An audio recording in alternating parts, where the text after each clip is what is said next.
Hello guys, कैसे हैं आप सब लोग। गाइस आप लोग को जैसे पता है कि हमारे यहाँ पे हम लोग CSCET के सारे नोट्स कवर कर रहे हैं, जिसमें हम लोगों ने अभी तक डिमांड और इलास्टिसिटी ऑफ डिमांड कवर कर दिया। आज हम लोग सप्लाई पढ़ेंगे, लेकिन मेरी राय यही है कि अगर अभी आपको ये पढ़ना है तो उससे पहले वाले नोट्स कवर करो, क्योंकि कंटिन्यू वीडियो देखोगे तो आप लोग का एग्जाम का रिवीजन बहुत अच्छा होगा, क्योंकि एग्जाम बड़े पास में है। तो स्टार्ट करते हैं हमारी आज की वीडियो सप्लाई। गाइस आप लोगों ने डिमांड पढ़ा था कंज्यूमर के पॉइंट ऑफ व्यू से। अगर आप लोगों को याद हो तो डिमांड किसके पॉइंट ऑफ व्यू से पढ़ा था? कंज्यूमर के पॉइंट ऑफ व्यू से पढ़ा था। तो सप्लाई किसके पॉइंट ऑफ व्यू से पढ़ेंगे हम लोग? प्रोड्यूसर के पॉइंट ऑफ व्यू से। किसके पॉइंट ऑफ व्यू से? प्रोड्यूसर के पॉइंट ऑफ व्यू से। तो सप्लाई होता क्या? It refers to quantity of a commodity that a firm is willing and able to offer. वहां पे भी विलिंग और एबल था, ठीक है, लेकिन यहाँ पे बाय था, यहाँ पे क्या है? सेल है। वहां पे क्या था? बाय था, यहाँ पे क्या है? सेल है। तो it refers to quantity of a commodity that the firm is willing and able to offer for sale. ऐसा तो नहीं है कि वो बेचने जाएगा तो बिकी जाएगा, वो तो ऑफर करेगा ना, at a given price during a given period of time. 4 essential elements निकले इसमें से। क्वांटिटी बेचेगा, विलिंग टू सेल, उसका बेचने का मन हो, किस प्राइस पे बेचेगा, और पीरियड ऑफ टाइम पे। वापस quantity, willing to sell, price पे और पीरियड ऑफ टाइम पे। अब आते हैं, एक कॉन्सेप्ट होता है स्टॉक। ध्यान से सुनना, एक कॉन्सेप्ट होता है स्टॉक और एक कॉन्सेप्ट होता है सप्लाई। ठीक है, स्टॉक आ गया, लेकिन ये स्टॉक एंड सप्लाई है। एक क्या है? स्टॉक, एक है सप्लाई। तो दोनों में क्या डिफरेंस होता है? गाइस स्टॉक वो चीज होती है जो हमारे गोडाउन में पड़ा है। लाइक मैगी, नेस्ले कंपनी है जो मैगी बेचती है, तो ऐसा तो है नहीं कि मार्केट में जितनी मैगी बिक रही है उतनी मैगी ही उन नेस्ले वालों ने बनाई होगी। नहीं, उन लोगों ने ज्यादा बनाई होगी और कुछ क्वांटिटी गोडाउन में रखी होगी और बाकी बेचने के लिए निकले होंगे। वो ऐसे ही होगा, मतलब कुछ तो वो लोग गोडाउन में रखेंगे और बाकी बेचेंगे। तो स्टॉक वो चीज होती है जो हम लोग बना के अपने गोडाउन में रखते हैं, उस स्टॉक में से कुछ उठा के बेचते हैं। तो स्टॉक हमेशा ज्यादा होता है और सप्लाई हमेशा कम होती है। ठीक है, हो सकता है वो स्टॉक के बराबर भी हो, क्योंकि स्टॉक में से तो सप्लाई निकलेगी, सप्लाई में से तो स्टॉक नहीं निकल सकता। तो स्टॉक हमेशा या तो सप्लाई के बराबर होगा या ज्यादा होगा। ठीक है, लेकिन सप्लाई कभी भी स्टॉक से ज्यादा नहीं होगी। पढ़ लेते हैं। Supply, quantity which producer is willing to offer, जो वो ऑफर करता है। लेकिन स्टॉक क्या होता है? फिक्स क्वांटिटी है जो हमारे गोडाउन में पड़ी है। Next second point, relate to period of time. जो सप्लाई होती है वो एक पर्टिकुलर पीरियड ऑफ टाइम में जाती है, लेकिन स्टॉक क्या होता है? Point of view of time, मतलब एक पर्टिकुलर पॉइंट ऑफ टाइम में बिकती है। Can not be more than stock. Supply कभी भी स्टॉक से ज्यादा नहीं होती। क्यों नहीं होती? क्योंकि स्टॉक में से सप्लाई निकली है, सप्लाई में से स्टॉक नहीं निकला। ठीक है, can be more than supply. ठीक है, तो सप्लाई से ये ज्यादा हो सकती है। ठीक है, स्टॉक। लॉ ऑफ सप्लाई, हमने क्या पढ़ा था? Law of demand. क्या पढ़ा था? Law of demand. उसमें क्या देखा था? प्राइस बढ़ गई तो क्वांटिटी कम, प्राइस कम तो क्वांटिटी ज्यादा, प्राइस ज्यादा। अब इसमें सप्लाई में क्या है? वहां पे इनवर्स रिलेशनशिप था। क्या था? Inverse relationship. लेकिन यहाँ पे पॉजिटिव रिलेशनशिप। प्राइस बढ़ी तो क्वांटिटी सप्लाई बढ़ जाएगी, प्राइस कम तो क्वांटिटी सप्लाई कम। ऑब्वियसली यार गाइस, आप खुद सोचो कि जो चीज महंगी होगी तो आप ज्यादा बेचने की कोशिश करोगे, वो इसीलिए क्योंकि उसमें प्रॉफिट ज्यादा होगा। और जो चीज सस्ती होगी, लाइक 1 रुपए की एलपली पे, 1 रुपए की एलपली पे में जो हमारा रिटेलर है वो क्या कमा लेगा? तो कम बेचने की कोशिश करेगा, लेकिन सिल्क ज्यादा बेचने की वो कोशिश करेगा। तो पढ़ लेते हैं। The law supply of a goods and service related to quantities of that good और service that producer are prepared to offer for sale. वो ऑफर करता है सेल के लिए at a particular set of price over a period of time. There is a direct relationship between price and quantity supply. Direct relationship. अब जो law of supply है वो एक माइक्रो इकोनॉमिक का कॉन्सेप्ट है। याद रखना, इंपॉर्टेंट क्वेश्चन है, हो सकता है क्वेश्चन आ जाए, तभी मैंने बोल्ड कर रखा है। जो भी मुझे ऐसा लगता है इंपॉर्टेंट है वो मैं बोल्ड कर देती हूँ, कलरिंग चेंज कर देती हूँ, ताकि आप लोग अच्छे से देख सको। माइक्रो मतलब एक छोटा कॉन्सेप्ट है, ये पूरी नेशनल लेवल पे नहीं है, क्योंकि हर प्रोड्यूसर अपनी अलग अलग स्ट्रेटेजी बनाता है और अलग अलग सेल करता है। तो एक फर्म का कॉन्सेप्ट है, एक इंडस्ट्री का कॉन्सेप्ट है, पूरे नेशनल लेवल का कॉन्सेप्ट नहीं है। तो जो लॉ ऑफ सप्लाई कॉन्सेप्ट है that state all other factor being equal, बाकी सारे फैक्टर बाढ़ में गए, बाढ़ में गया उसकी कॉस्ट, बाढ़ में गई उसकी, और गवर्नमेंट की टैक्सेशन, सब कुछ छोड़ दो, हमें सिर्फ देखना as a price of goods and service increase, price बढ़ी तो क्वांटिटी भी बढ़ेगी, प्राइस कम तो क्वांटिटी, वही हो गया ना, जो other thing will remain constant. और इसको पता है क्या बोलते हैं other thing will remain constant को? सैटरस पैरिबस, याद रखना सैटरस पैरिबस। आ जाओ, अदर थिंग रिमेन कांस्टेंट भी आ गया। There is no state of change in technology. देखो अगर टेक्नोलॉजी अच्छी हो जाती है तो कम प्राइस पे भी हम लोग ज्यादा बेचने की कोशिश करते हैं, इसलिए इसने टेक्नोलॉजी को कांस्टेंट रखा है। No change in factor of production, दूसरे फैक्टर्स भी constant. No change in the number of firms, देखो नंबर ऑफ फर्म्स बढ़ गई तो सप्लाई बढ़ जाएगी, इसलिए इसने बोला वो भी कांस्टेंट। फर्म का गोल भी कांस्टेंट, हम जो चाहते हैं वही चाहेंगे, बार बार अपना गोल चेंज नहीं करेंगे, ये आएगा डिटेल में, इसलिए अभी अभी से पॉइंट्स देख लो। Fifth point, no change in seller expectation regarding future supply या फ्यूचर प्राइस, मतलब अगर फ्यूचर में जो चीज महंगी बिकने वाली है तो सेलर क्या करेगा, अभी उसका स्टॉक रख लेगा, तो ऐसा भी हम लोगों ने क्या कर दिया, कांस्टेंट रख दिया, ऐसा भी कुछ नहीं होने वाला। गवर्नमेंट की 6 point, no change in tax और सब्सिडी और टैक्स में भी कोई चेंज नहीं आएगा। No change in price of other goods की प्राइस में भी हम लोगों ने कांस्टेंट रखा है। अब आ जाओ इंपॉर्टेंट फैक्ट्स, जैसे लॉ ऑफ डिमांड के कुछ इंपॉर्टेंट फैक्ट्स थे, ऐसे लॉ ऑफ सप्लाई के भी कुछ इंपॉर्टेंट फैक्ट्स निकलेंगे। यहाँ पे रिलेशन पॉजिटिव, वहां पे रिलेशन नेगेटिव, ठीक है, तो यहाँ पे पॉजिटिव है, वो भी क्वालिटेटिव था, ये भी क्वालिटेटिव है, वो भी वन साइडेड था, ये भी वन साइडेड है। वो वन साइडेड क्यों था?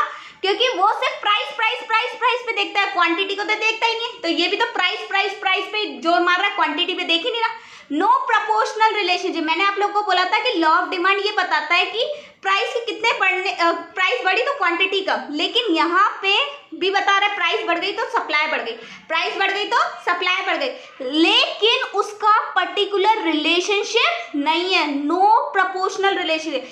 कितनी प्राइस बढ़ने पे कितनी क्वांटिटी बढ़ेगी ये आज तक किसी ने नहीं बताया, सिर्फ रिलेशन है, प्राइस बढ़ी तो क्वांटिटी बढ़ गई, प्राइस कम तो क्वांटिटी कम, लेकिन कितनी वो नहीं बताया।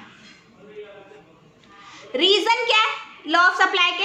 हम लोग क्यों करते हैं कि ज्यादा प्राइस पे ज्यादा बेचेंगे, कम प्राइस पे कम बेचेंगे, क्यों? क्योंकि हमारा मेन मोटिव है प्रॉफिट कमाना, प्रॉफिट मोटिव। दूसरा, change in number of firms. Number of firms का मतलब ये होता है कि ज्यादा फर्म हो जाती है तो अपने आप सप्लाई बढ़ जाती है। चेंज इन स्टॉक, हम लोग कई बार क्या करते हैं, अपने स्टॉक निकालने का भी कोशिश करते हैं, मतलब बल्क में चीजें पड़ी हुई है वो निकालने की कोशिश करते हैं, और वैसे भी हम लोग सोचते हैं कि हमारा पुराना स्टॉक निकल जाए। अब कुछ ऐसी चीजें जिसपे लॉ ऑफ सप्लाई काम नहीं करता, महंगा है लेकिन फिर भी नहीं बिक रहा है ही नहीं मार्केट में, लाइक पेरिशेबल गुड्स। देखो पेरिशेबल गुड्स वो गुड्स होते हैं जो जल्दी से जल्दी खराब हो जाते हैं, लाइक मिल्क, ठीक है, तो मिल्क कितना भी महंगा हो जाए, सब प्रोड्यूसर जो होता है वो एक लिमिट तक सेल कर सकता है, उससे ज्यादा नहीं सेल कर सकता, क्योंकि उसकी भी एक लिमिट है यार, ठीक है, तो एक लिमिट तक आप सेल कर सकते हो, उसके बाद नहीं सेल कर सकते। दूसरा एग्रीकल्चर गुड्स, सेम वही बात होती है, एग्रीकल्चर गुड्स भी तो हमारे ऐसे ही होते हैं कि वो भी जल्दी जल्दी खराब हो जाते हैं, तो आप उसको ज्यादा स्टोर रख नहीं सकते, ज्यादा स्टोर नहीं रख सकते, तो महंगे होने पे भी आप ज्यादा नहीं बेच सकते, महंगे होने पे भी ज्यादा नहीं बेच सकते। Third, artist good. Artist good भी कितने महंगे होते हैं, कितनी पुरानी पुरानी पेंटिंग्स और अच्छी अच्छी पेंटिंग्स बिकती है, कितनी महंगी बिकती है, लेकिन मार्केट में वो जगह जगह नहीं मिलेगी, पर्टिकुलर शॉप पे मिलेगी, पर्टिकुलर शोरूम पे मिलेगी, वो इसीलिए क्योंकि वो गुड्स रेयर है, वो आप कितने भी महंगे हो जाए लेकिन ज्यादा नहीं सेल हो सकते। ऑक्शन गुड्स, ऑक्शन पता है ना, नीलामी वगैरह लगती है, तो वो गुड्स भी कम ही बिकते हैं चाहे कितने भी महंगे हो। डैमेज गुड्स, एक डैमेज गुड्स क्या होता है, जो खराब हो जाता है, मतलब जिसमें हल्का फुल्का डिफेक्ट आ जाता है, लाइक बहुत अच्छी पेंटिंग बना रहे थे, थोड़ा सा डिफेक्ट आ गया, डैमेज हो गई, तो वो क्या होती है, सस्ती बिकती है। जो चीज डैमेज हो जाती है वो सेल में सस्ती निकलती है, फिर भी ज्यादा बिकती है। देखो कम है प्राइस फिर भी ज्यादा बिक रही है, कम है प्राइस फिर भी ज्यादा बिक रही है, इसलिए यहाँ पे भी लॉ ऑफ सप्लाई काम नहीं किया। मोनोपोली, जहां पे सिर्फ एक ही मर्चेंट हो, लाइक अगर मैं एक एग्जाम्पल लूँ गाइस, इंडिया में डायमंड का जो रॉ मिलता है ना, इंडिया में जो डायमंड का रॉ मिलता है वो सिर्फ और सिर्फ कौन देता है? गवर्नमेंट देती है। तो गवर्नमेंट देती है तो एक मोनोपोली है ना गवर्नमेंट की, तो वो डायमंड कितना भी महंगा हो जाए एक लिमिट तक गवर्नमेंट सप्लाई कर सकती है, उसके बाद नहीं कर सकती। तो एक बार आ जाओ एक्सेप्शंस रिवाइज कर लेते हैं। कौन कौन से? Perishable goods, agriculture goods, artist goods, auction, damage और मोनोपोली। आ जाओ आगे भी है कंपटीशन। हम लोग क्या करते हैं? लड़ते रहते हैं अपने कॉम्पिटिटर से, और कॉम्पिटिटर को हराने के लिए प्राइस कम में भी ज्यादा सप्लाई करते हैं, प्राइस कम में भी ज्यादा सप्लाई करते हैं, प्राइस कम में भी ज्यादा सप्लाई करते हैं। Next 8th point, legislation restricting quantity. हमारा कोर्ट बोलता है कि एक लिमिट तक भी बेच सकते हो। एल्कोहल कितनी भी महंगी हो जाए, गवर्नमेंट ने एक लिमिट तक देते हैं, कोटा देते हैं, कोटा फिक्स कर रखा है गवर्नमेंट ने कि इससे ज्यादा नहीं बिकेगी। कितनी भी महंगी हो जाए कोटा से ज्यादा नहीं बिकेगी। तो कहाँ हुआ? Law of supply comply. Backward countries या बैकवर्ड एरियाज, ऐसे पुराने पिछड़े हुए गांव जो है, वहां पे इजीली प्रोडक्ट नहीं पहुंच पाता, और प्रोडक्ट इजीली नहीं पहुंच पाता इसलिए वहां पे कितना भी महंगा हो जाए सप्लाई नहीं बढ़ पाती। समझ में? कितना भी महंगा हो जाए सप्लाई नहीं बढ़ पाती। Next, future expectation regarding price. मुझे ऐसा लग रहा है कि मान लो पेट्रोल है और मेरे पेट्रोल की फैक्ट्री है मेरी, मैं पेट्रोल बेचती हूँ, ठीक है, तो मुझे ऐसा लग रहा है कल को पेट्रोल महंगा होने वाला है, कल से पेट्रोल महंगा होने वाला है, तो मैंने आज की सप्लाई रोक दी। आज भी तो महंगा है लेकिन आज की सप्लाई रोक दी, आज भी तो महंगा है लेकिन आज की सप्लाई रोक दी। तो कहाँ हुआ? Law of supply comply. तो आगे भी एक्सेप्शन देख लेते हैं। कॉम्पिटिशन की वजह से हम लोग सस्ता बेचते हैं। लेजिस्लेशन, गवर्नमेंट ने हमारे ऊपर रेस्ट्रिक्शंस लगा रखे हैं। Backward countries, future expectation regarding price. Guys same to same ही है डिमांड का, लेकिन बस रिलेशन अपोजिट है, ये बात याद रखना, बस रिलेशनशिप अपोजिट है। आ जाते हैं इलास्टिसिटी ऑफ सप्लाई पे। जैसे इलास्टिसिटी ऑफ डिमांड था वैसे इलास्टिसिटी ऑफ सप्लाई। वहां पे आंसर हमेशा नेगेटिव आएगा क्योंकि वहां पे रिलेशन नेगेटिव था, लेकिन यहाँ पे रिलेशन पॉजिटिव है। लेकिन गाइस वहां पे 3 इलास्टिसिटी थी, प्राइस इलास्टिसिटी, इनकम इलास्टिसिटी और क्रॉस इलास्टिसिटी। लेकिन यहाँ पे इलास्टिसिटी ऑफ सप्लाई में सिर्फ एक ही है, प्राइस इलास्टिसिटी ऑफ सप्लाई। ठीक है गाइस, वही सेम बात वापस मैं बता रही हूँ। डिमांड और सप्लाई सिर्फ और सिर्फ क्या करते हैं? क्वालिटेटिव होते, क्वांटिटेटिव नहीं होते। वो सिर्फ डायरेक्शन बताते, कितना वो नहीं बताते। लेकिन जो उनकी इलास्टिसिटी होती है ना, वो बताती कितने परसेंटेज प्राइस बढ़ने पे कितनी परसेंटेज क्वांटिटी में इंक्रीमेंट हुआ या फिर डिक्रीमेंट हुआ। तो जो मैग्नीट्यूड पार्ट होता है ना, वो इलास्टिसिटी के पास होता है, ना कि उनके लॉस के पास। स्टार्ट करते हैं। The major factors controlling the supply of a commodity in its price. The main factor क्या है? प्राइस ही है। Therefore we talk about the price elasticity of supply. मैंने बताया ना वहाँ पे 3 था लेकिन यहाँ पे एक ही है। Price elasticity of supply is a ratio of percentage change in price due to percentage change in quantity demanded due to percentage change in price of the commodity. Quantity में कितना चेंज आया किसकी वजह से? प्राइस की वजह से। वापस क्वांटिटी में कितना चेंज आया किसकी वजह से? प्राइस की वजह से। फॉर्मूला देख लेते हैं।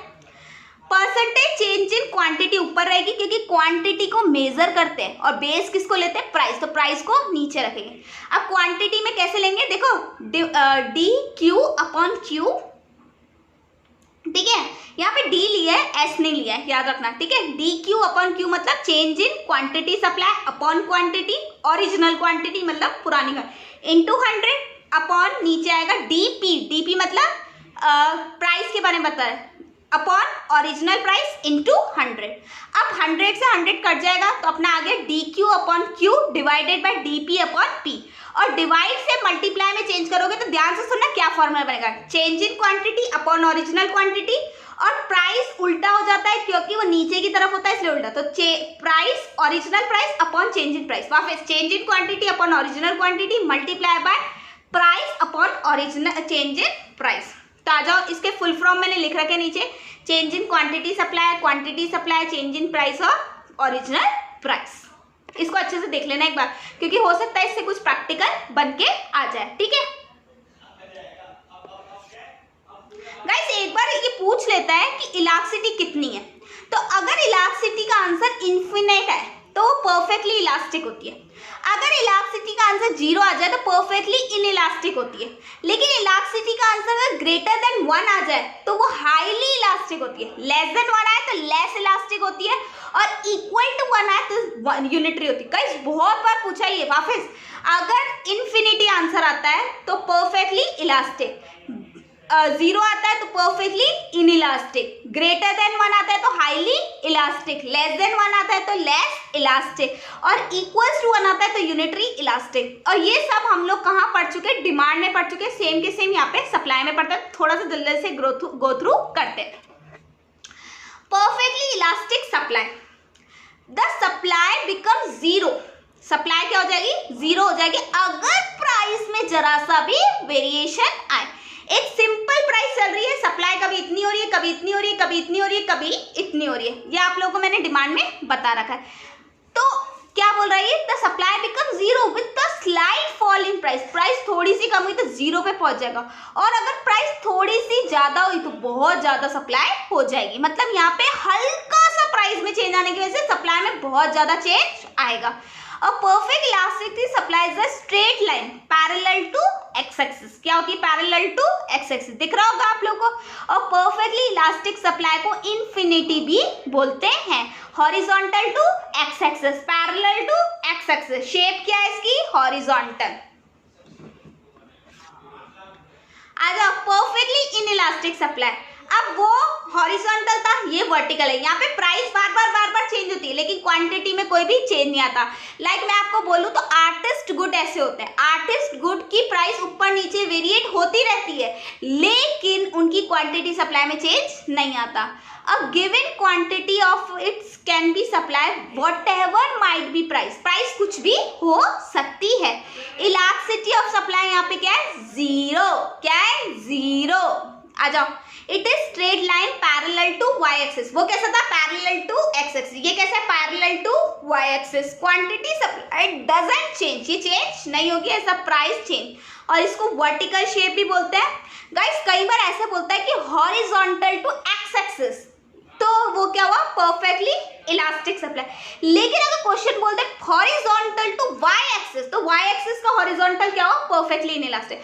इसको वैसे वर्टिकल बोलते हैं, लेकिन कभी कभी इसको हॉरिजॉन्टल टू वाई एक्सिस भी बोला जाता है। आ जाओ, रिलेटिव इलास्टिसिटी, देखो यहाँ पे किसको टच कर रहा है, ये वाई एक्सिस को, ध्यान से देखना।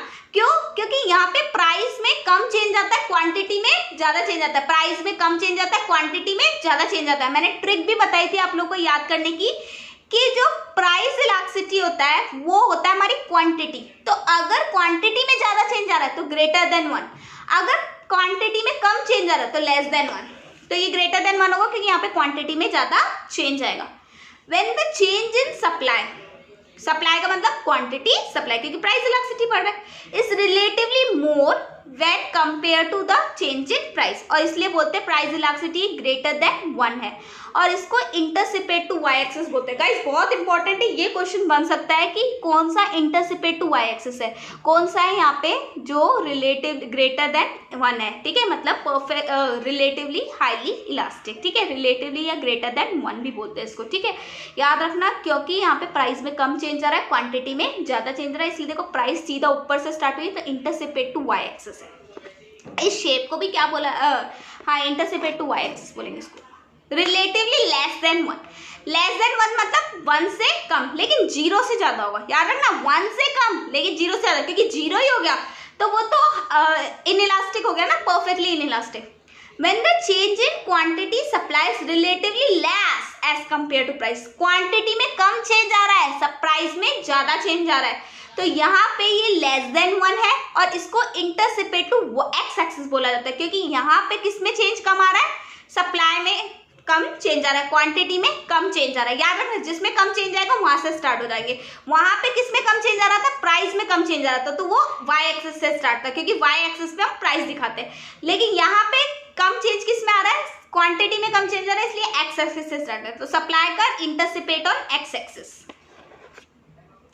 यूनिटरी, दोनों बराबर है तो देखो ओरिजिन से स्टार्ट हो रही है, तो change in quantity supply for commodity is exactly equal to change in price. तो यहाँ पे ये ओरिजिन से पास होगा और इसको इक्वल्स टू 1 बोलते हैं। इनको और अच्छे से डेप्थ में समझना है तो डिमांड वाला चैप्टर एक बार रेफर कर लेना, क्योंकि वहां पे मैंने बहुत अच्छे से समझा है।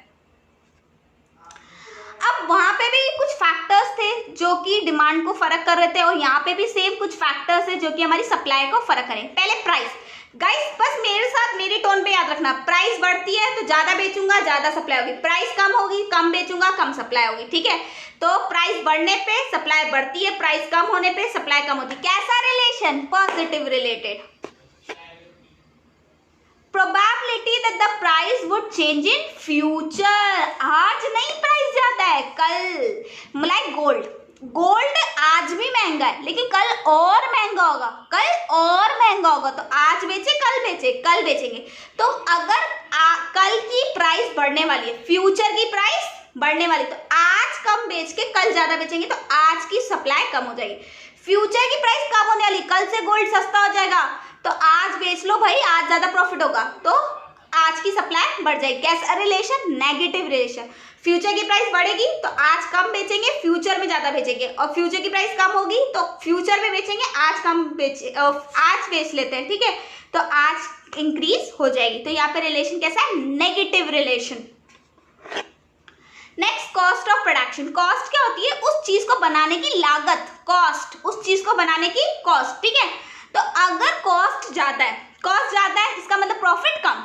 लाइक एक एग्जांपल ले लेती हूँ, एलपेली आती 1 रुपीज है, उसको बनाने में अगर 80 पैसे लग रहे हैं तो बेचारे को बच कितने रहे? 20 पैसे तो बन रहे हैं, तो वो ज्यादा बेचेगा ही नहीं, क्योंकि 20 पैसे में क्या होगा। लेकिन अगर कॉस्ट कम होती, 10 पैसे में एलपेली पे बन जाती तो 90 पैसे बचते, तो ऐसे में वो ज्यादा बेचेगा। तो अगर आपकी कॉस्ट ज्यादा लग रही है तो आप प्रॉफिट कम कमाओगे तो कम बेचोगे, और अगर आपकी कॉस्ट कम लग रही है तो आप प्रॉफिट ज्यादा कमाओगे तो ज्यादा बेचोगे। कैसा relation? Negative. Nature of goods, अगर गुड्स पेरिशेबल नेचर का है, पेरिशेबल नेचर का है मतलब जल्दी से खराब हो जाएगा, तो आप चाह के भी ज्यादा नहीं बेच सकते। तो पेरिशेबल या लंपीनेस वर्ड आपकी मॉड्यूल में यूज किया तो याद रखना, लंपीनेस गुड्स है। तो यहाँ पे ज्यादातर हम लोग अपने आसपास के एरिया में बेचते हैं, क्योंकि यहाँ पे हम लोग ज्यादा नहीं बेच सकते क्योंकि नेचर उसका ऐसा है। लेकिन नॉन पेरिशेबल है या नॉन लंपीनेस है तो कहीं पे बेच दो, हर जगह बिक जाएगा, ठीक है। लाइक वेजिटेबल्स है पेरिशेबल नेचर की, तो हम अपने आसपास के इलाके में ही बेचते हैं। जयपुर का वेजिटेबल वाला जयपुर के इलाकों में ही बेचेगा, दिल्ली नहीं जाएगा। लेकिन अगर मोबाइल फोन है वो नॉन पेरिशेबल नेचर का, वो तो पूरे इंडिया में बिक सकता है। तो पेरिशेबल नेचर का लोकल मार्केट में कम बिकता है, नॉन पेरिशेबल का ज्यादा बिकता है। लेंथ ऑफ टाइम, उस चीज को बनाने में बहुत टाइम लगता है। कोरोना वायरस की दवाई बनाने में बहुत टाइम लग रहा है, तो बनाने में बहुत टाइम लग रहा है तो इसलिए है ही नहीं, वो तो 0 है, ठीक है। लेकिन फिर भी बोलते हैं कि कोई चीज को बनाने में बहुत टाइम लगता है तो वो कम बिकती है, मतलब आप जाके भी इसको ज्यादा नहीं बेच सकते। लेकिन जो चीज जल्दी जल्दी बन जाती है, जो चीज जल्दी जल्दी बन जाती है तो उसको जल्दी जल्दी बेच भी सकते हैं। सप्लायर के हिसाब से सोचो, बनाने में टाइम ज्यादा लगेगा तो कम बेचेंगे, बनाने में टाइम कम लगेगा तो ज्यादा बेचेंगे। कैसा रिलेशन? नेगेटिव। बार बार इसलिए बोल रहे पूछेगा वो। चेंज इन टेक्नोलॉजी, आपको पता है आजकल टेक्नोलॉजी की वजह से हमारा कॉस्ट कम हो सकता है। जो चीज पहले 10 रुपए में होती थी, टेक्नोलॉजी की वजह से आज 1 रुपए में भी हो सकती है। तो ऐसे में कॉस्ट कम होगी, कॉस्ट कम तो प्रॉफिट ज्यादा, प्रॉफिट ज्यादा तो ज्यादा बेचेंगे। तो अगर हमारे पास न्यू टेक्नोलॉजी है, एडवांस टेक्नोलॉजी है तो हम ज्यादा बेचेंगे, ठीक है। और अगर हमारे पुरानी टेक्नोलॉजी है तो कम बेचेंगे। कैसा रिलेशन? पॉजिटिव। ज्यादा अच्छी टेक्नोलॉजी ज्यादा बिकेगा, कम बेकार टेक्नोलॉजी कम बिकेगा। कैसा relation? Positive. Next, taxes and subsidies. Guys आप लोग को पता है कि गवर्नमेंट हर चीज पर टैक्स लगाती है, तो अगर गवर्नमेंट टैक्स लगाएगी, ज्यादा टैक्स लगाएगी तो हमारा कमाया हुआ का बहुत सारा हिस्सा तो गवर्नमेंट ले जाएगी। लाइक मान लो एक चॉकलेट आता है 10 रुपए का, 10 रुपए में 3 रुपए उसकी कॉस्ट लगती है, तो बचे कितने अपन को? 7 रुपीज। लेकिन 7 रुपीज में भी अगर 5 रुपीज गवर्नमेंट ले जाएगी तो तुम क्या बोलोगे? तुम ही रख लो, हम क्यों बेचे, हम क्यों बेचे, मतलब प्रॉफिट कम। तो अगर टैक्सेस ज्यादा होते हैं तो प्रॉफिट कम हो जाता है, प्रॉफिट कम हो जाता है तो हम भी सप्लाई कम करते हैं, इतना इंटरेस्ट नहीं लेते। लेकिन अगर टैक्सेस कम है, टैक्सेस कम है, कोई चीज पे सब्सिडी दे रखी है, छूट दे रखी है, या टैक्सेस कम है, टैक्सेस कम है तो प्रॉफिट ज्यादा होगा, प्रॉफिट ज्यादा होगा, सप्लाई ज्यादा। तो टैक्सेस ज्यादा, सप्लाई कम, टैक्सेस कम, सप्लाई ज्यादा। कैसा रिलेशन? नेगेटिव। लेकिन सब्सिडी क्या होती है? गवर्नमेंट अपनी तरफ से देती है। गवर्नमेंट चाहती है कुछ चीजें खुद बढ़े, लाइक एजुकेशन लेवल, लाइक है ना, पुराने बैकवर्ड एरिया में गवर्नमेंट चाहती है कि प्रोडक्शन अच्छा हो, तो ऐसे में गवर्नमेंट हमें सब्सिडी देती है, पैसा देती है, लेती नहीं है, देती है। तो सब्सिडी, अगर थर्ड पॉइंट पढ़ रही हूँ मैं, ध्यान देना, सब्सिडी अगर ज्यादा है तो हमारी सप्लाई भी ज्यादा होगी, सब्सिडी कम है तो हमारी सप्लाई भी कम होगी, सब्सिडी ज्यादा, सप्लाई ज्यादा, सब्सिडी कम, सप्लाई कम। कैसा relation? Negative, positive, sorry, taxes के साथ नेगेटिव, सब्सिडीज के साथ positive. Goal of the firm, firm का गोल है मेरे को तो बस प्रॉफिट ही प्रॉफिट कमाना है। आईफोन, एप्पल आईफोन, वो चाहता है कि मैं कम बेचूं लेकिन एक यूनिट पे जितना कमाऊं ना बहुत कमाऊं, ठीक है। मतलब एप्पल आईफोन की कॉस्ट कम पड़ती होगी उसको, लेकिन वो चाहता है कि मैं जितना कमाऊं बहुत ज्यादा कमाऊं। तो अगर आप ज्यादा कमाना चाहते हो, इसका मतलब आपकी गुडविल होनी चाहिए मार्केट में, आपकी एक रेपो होनी चाहिए। तो रेपो के लिए आपको सप्लाई कम करनी पड़ेगी। लेकिन आप चाहते हो नहीं, मैं भले ही पर यूनिट पे कम कमाऊं लेकिन मेरी चीज हर जगह बिके, मैक्सिमम टू मैक्सिमम सेल हो। सैमसंग, ठीक है, तो वहां पे आपको सप्लाई बढ़ानी पड़ेगी। आप चाहते हो पर यूनिट पे ज्यादा कमाओ तो सप्लाई कम करो, गुडविल रखो। और अगर आप चाहते हो कि हर जगह बिके तो सप्लाई बढ़ा दो। कैसा? यहाँ पे तो रिलेशन देख ही नहीं सकते। नंबर ऑफ फर्म, अगर बेचने वाले बहुत ज्यादा होंगे, एक मार्केट है हमारे यहाँ पे जयपुर में, बापू बाजार, नेहरू बाजार है, वहां पे हर कोई क्लोथ की शॉप खोल के बैठा है।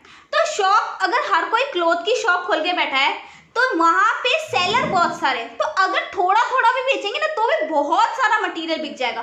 तो अगर सेलर ज्यादा है तो सप्लाई भी अपने आप ऑटोमेटिकली ज्यादा हो जाएगी, और अगर सेलर कम है तो सप्लाई भी ऑटोमेटिकली कम ही हो जाएगी, थोड़ी सी मोनोपोली क्रिएट हो जाएगी वहां। तो यहाँ पे रिलेशन कैसा है? Positive related. तो गाइस आई होप आप लोगों को सप्लाई का कॉन्सेप्ट बहुत अच्छे से आया हो। गाइस इसको रिवाइज करो, एग्जाम बहुत पास है। और अगर आपको मेरा चैनल अच्छा लग रहा है तो प्लीज इसको लाइक करो, शेयर करो and subscribe the channel. Thank you.